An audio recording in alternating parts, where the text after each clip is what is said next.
You know, I don't think I encourage that, the serious, I mean, for the entire piece, but there is an intensity and a very strong internal life that I encourage the dancers, a space that they inhabit. I think every show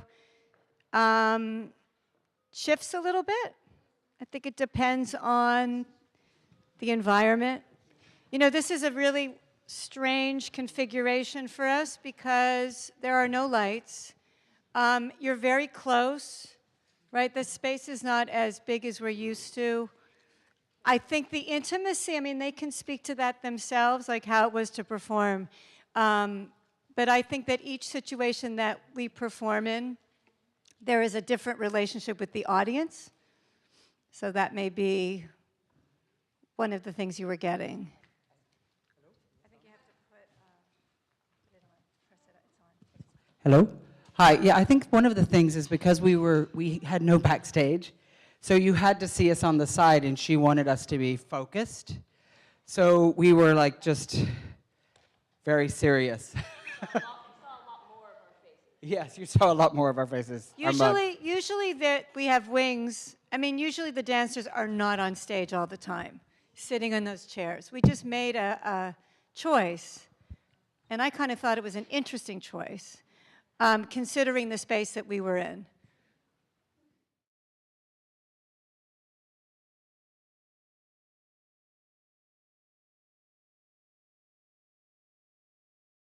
You know, this summer we decided that we needed to grow the roster just because of the amount of work that we were getting.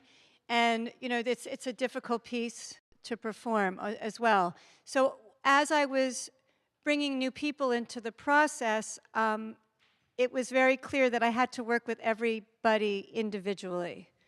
And then re-choreograph, like take the essence of what the solos were and then make them a similar essence, but obviously a very different process for each person that came in if they had a really different body type. You want to talk about it, Toby? Since you were one of the newer members. My name is Toby, and I met Heidi just over a year ago when the show came to Burlington, Vermont, where I live. And I already knew Lawrence, and I knew some other cast members from Crip Spaces. And I ended up coming down to New York because Heidi thought I was interesting, and I loved the piece. And so suddenly I was in New York for a week having intense one-on-one rehearsal time with Heidi, trying to do this totally new thing with my body. And the person who was in my role before I sometimes say we occupy the same musical space because we don't do the same thing. Her body's very different from mine. Heidi hadn't worked with someone with crutches before. So it's a lot of exploration. Or Heidi would see me when we were working on something, and then we'd take a break, and I'd be sitting somehow or moving or walking somewhere, and she'd be like, "That, you need to do that, more of that." It's an intense and sort of interactive personal process of figuring out how to fit a new body into an existing place, how to make new things for a new body, use old things with a different body. And it's been really, I've learned so much. It's been really educational and hard, but educational. I just want to say, we're going to introduce the dancers in a minute. You want to say something too, I know, but I'll say that I also have to work really fast. I don't have a lot of time. I mean, I made Toby solo in a day, maybe just a couple of hours. We don't have a lot of time. That's hard. So it's been amazing to me and somewhat miraculous that we can actually, like I can sometimes get to the essence, sometimes I don't think I'm quite there yet. I'm still grappling with my part, which is Meredith was doing my part today. You know, you have like the original cast, like the people who were originally in it and what they brought to it, and then it evolves. For me as a choreographer, I thought maybe that would be really difficult for me to let go of the original cast. It really hasn't been. It's been amazing that I can actually, that I was excited, and I think Lawrence was really excited about it this summer too, and it was a completely different cast from the original, and we were You were Freeze as well. Those of us who were watching from the original GIMP cast were like, wow, we have something here that can translate onto different bodies. And so that was a happy circumstance. So you wanted to say something? And then we'll Yeah, I was just going to caution people that to beware because it could happen to each and every one of you. just so you know. Oh, okay. Why don't you introduce? Hi, I'm Lawrence Carter-Long. I'm Toby. Hi, I'm Akemi Nishida. Hi, I'm Freeze. Meredith Phages. Christina Briggs. I should also say that the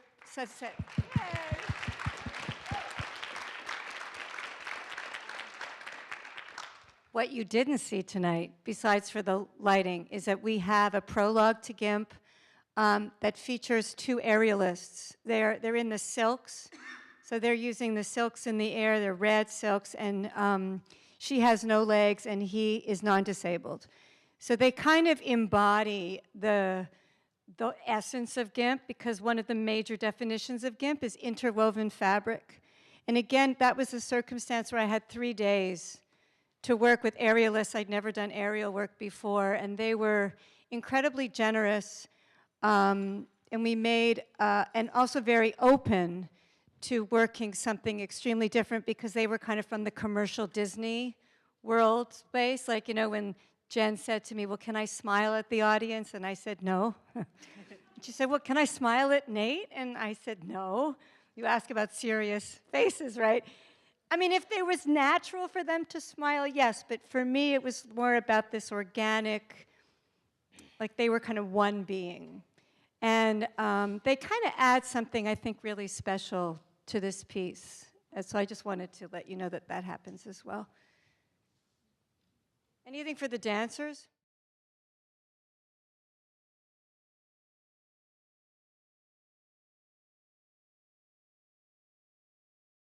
I think that when we start, this was like 4 years ago, I came in with an arm phrase for Lawrence. And then he tells a story a lot. I said, what else can you do? And he says, I fall really well. I'm tired of the arm shit. What else can you do? Let's tell the truth.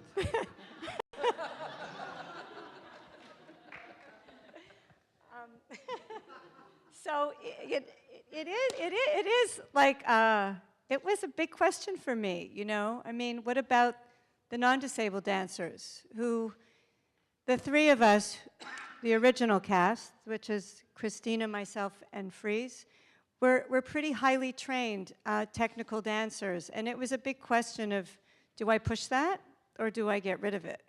And we all agreed, because we did a lot of talking in those days, that we should push each and everybody's virtuosity, whatever that was for them.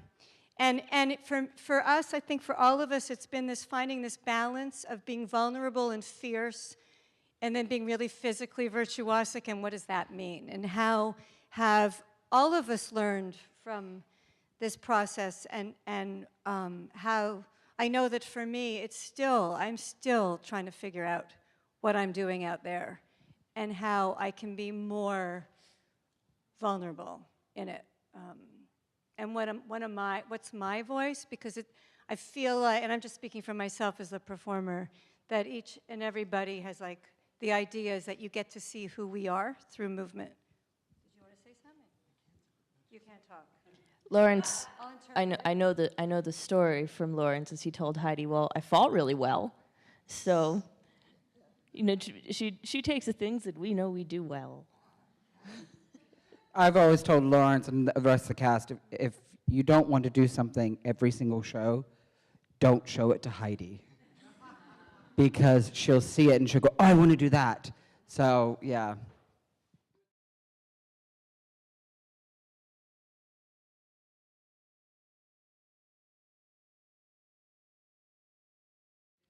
That is a great question. Who wants to answer that?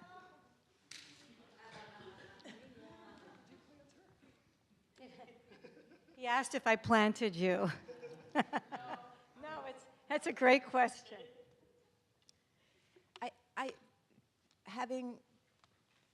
Wow. It's really hard to find words for me to answer that, although I feel strongly about that. Every time, personally, when I get up there, I feel like I'm trying to transcend my technical abilities in some way.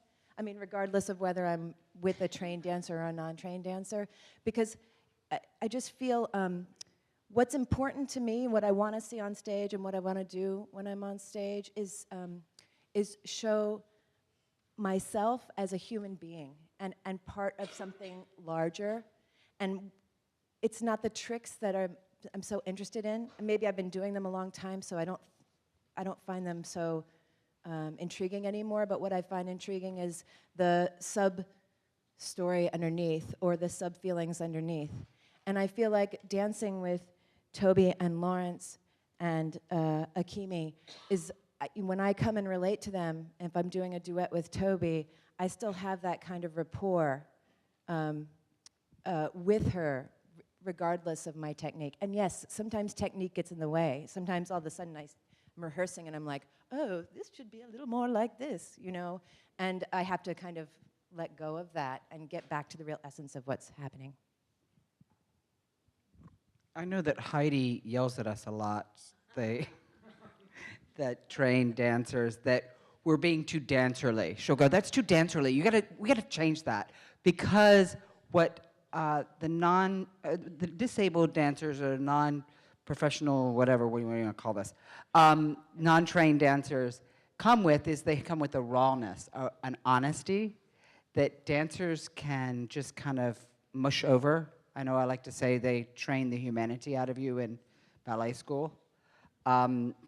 And they do a lot, you know. You're supposed to have your foot here and your leg there, and it becomes very plastic.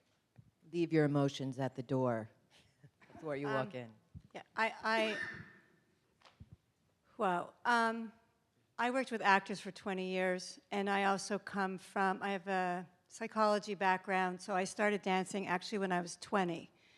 And it was extremely difficult for me to dance. It was extremely hard for me to get into my body, train my body, understand my body. And I think because it was so hard, when I danced, I was more interesting to look at, because that's the feedback that I got, because I was working so hard. I had to learn how to work hard without tension. That was part of, you know, my personal journey. But I learned pretty quickly, and especially having worked with Bill T. Jones, Arnie Zane Dance Company, where, you know, I think the power of that company was in the emotionality of the movement, and the emotionality and the rawness of what we were doing on stage, even though it was fiercely technical, you know. And so in my training, my experience is that it's really all physical, and it is all in the training. And the more trained you are, the more, if you focus on the right, or on the kind of centering yourself and grounding yourself, then I believe the movement will speak for itself. But it takes a certain commitment to that.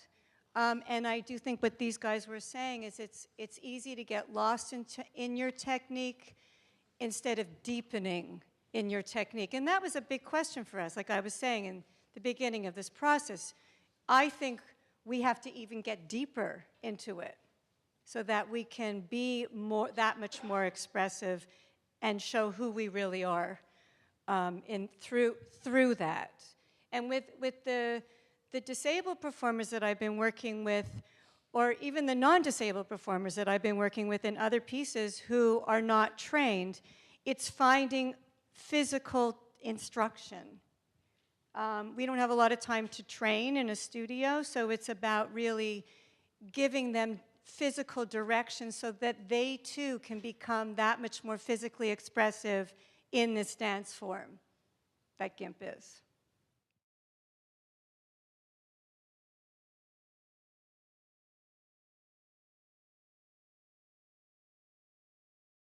Well, just to let y'all know, 2 days ago I was in bed with a fever and I couldn't talk. So, and for those of you who know me, know how difficult that is. So just Julie's laughing a little bit too hard, but I'll do my best. We were when we first started performing, one of the things we wanted to do was have an open space where people could sort of explore the themes and the visceral reactions that they have and the emotions that come up and whatever else occurs as a result of seeing something like GIMP, right? And we started noticing after a while that we had the same kind of, no matter what kind of night it was, what city we were in, whether the performance was on or not on or anything like that, that there were these certain comments that we kept getting over and over again. That it almost seemed like, you know, you put a disabled person on stage and people get into this kind of default mode about being brave and courageous and inspiring, and because that's what they've heard 18 billion times before without really thinking about it. And so part of that speech was about saying, okay, we know that that's out there, let's have a little fun with it. And maybe if we put it out there, people will think about it differently. Maybe they'll check their own reactions. And so it was an experiment to just see what would happen. The origins of that speech are great. You know, we were trying to figure out and reworking and rewriting, and I was procrastinating a little bit. And so we were on the way to Albuquerque to premiere, and we're sitting in the airplane, and it's 6 a.m., and so Heidi and I are sitting next to each other. So I'm here, Heidi's where Toby would be, and there's a person we don't know sitting on the other side by the window. And so Heidi turns to me and says, okay, go ahead, give me the speech, right? So I start up, I've just got to tell you, I've been watching you. And I was saying to him, because I wanted him to talk to the audience in a very intimate way, so I said, talk to me, like really talk to me. So I get all Barry White about the thing, right? And so after I'm done, Heidi goes, yeah, it was all right. Tell me again. Now, after about the third time, the woman's getting really twitchy next to the window, right? Probably hoping she could climb out it, wondering what was going on. So, but that was the genesis of that speech. It was to give those thoughts space and then see maybe how they might evolve from there. I want to say also, I'm really reluctant to use text on stage. I think it's really scary. But because we had that joke in the beginning, or like half a joke, I had said to Lawrence, we need to talk somewhere else. And so I had this idea that there'd be a conversation between two people. And we hadn't even finished GIMP when we were on the way to Chicago. This is where the real genesis was. On the plane saying, okay, well, what could we talk about? And we tried jokes. We tried all these different things. And then we had done these workshops where we were getting what Lawrence had, that feedback. So we thought, well, why don't we try that? And we kept throwing stuff in, like when we were in Albuquerque, Obama won, right? That was during the election, and he was saying, yes, we can, right? So I said, Lawrence, just put that in there. Yes, we can. Si puede. Yeah. Yes. Anyway, and we have gotten actually really good reactions from it. When we premiered it in New York, I got really nervous, and I almost pulled it. And I invited a choreographer, a friend of mine, very good friend of mine, to come in. Because 2 days before the show, I was ready to pull it. And he said, don't. And I'm really glad I didn't. I kind of thought maybe I was spoon-feeding, maybe it was too cute, maybe it was... I just got really nervous about it. Like I said, I get nervous about speaking on stage. But it has been, I think, really instructive in a way to the audience. What we've gotten from people is like, oh, it's like you read our minds. Some people have said that. And it made me feel like, oh, good, I can think that way. You know what I mean? It's like somehow it was reinforcing. That's the feedback we've been getting and at times. It's varied. Some audiences are kind of sitting there like, why is this guy talking to me? Right? And they're not quite sure, especially if it's an intimate space, like how they should react. Like some of them might titter and laugh, and then maybe others will feel a permission. It really varies from spot to spot and night to night. Some people will talk about it afterwards. Sometimes was it Dublin or was it Liverpool where they just were like in the aisles. They were just cracking up. Liverpool. I had to just pause. Because they were, so yeah, you just never know how it's going to come across.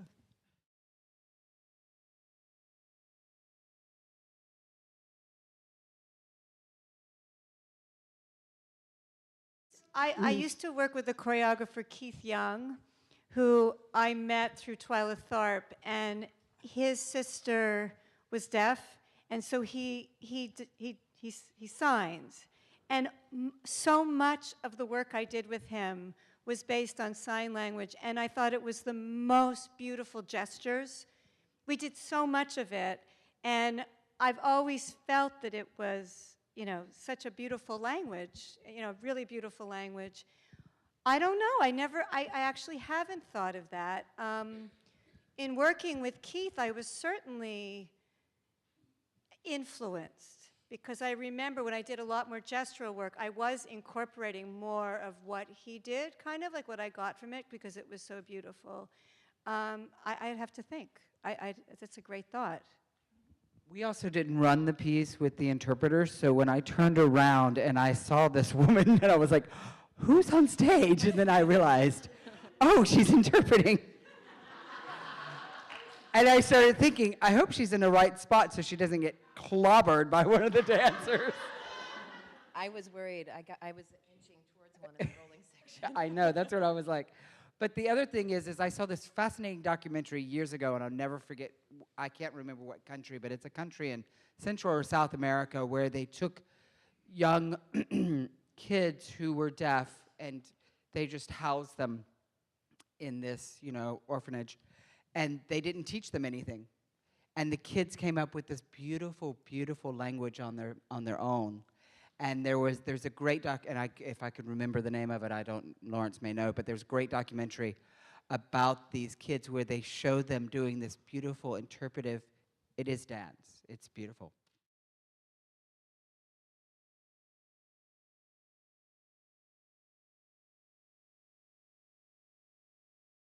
I had. She asked if I had done any other dance interpreting. I'm Andrea. I'm the audio describer, and I think it's something that doesn't get noticed as much as the sign interpreting because it isn't right out in front of people, but I think maybe everybody sitting in this area did notice me because I'm speaking to this thing and I'm talking.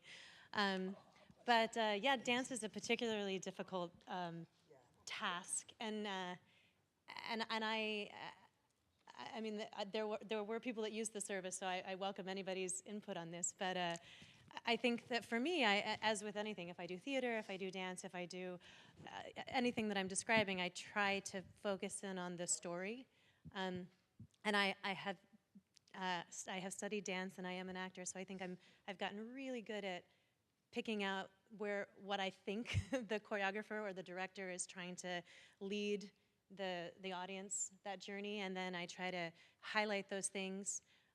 This one has particular things that are difficult about it. I think, and dance in particular is hard because people don't have names, and oftentimes people look the same, and so that becomes, that's something that people use a lot, is that people look similarly, and that's part of the beauty of the movement, and so then you have to come up with a way to name or characterize what people look like so that you can distinguish between the different people and what they're doing and how that movement tells a story. Pardon? For today, I did, yes. As they were all coming in, I basically came up with a naming system for all the different people. It has to be, you know, lightning quick. So I named each of the people because I don't know any of their names. And we want to know our names.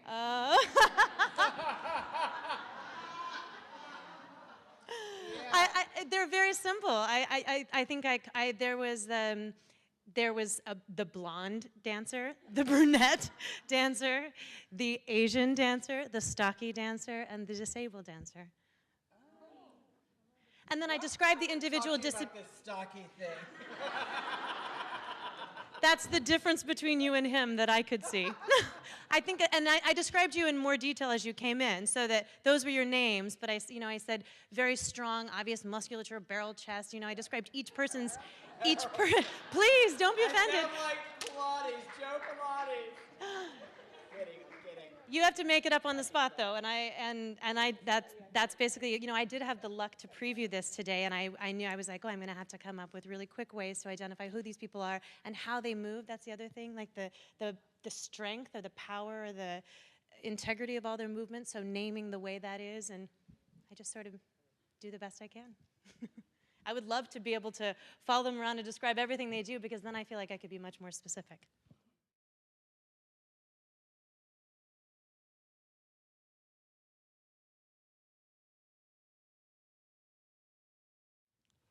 oh, people stare at me all the time. I might as well get paid for it.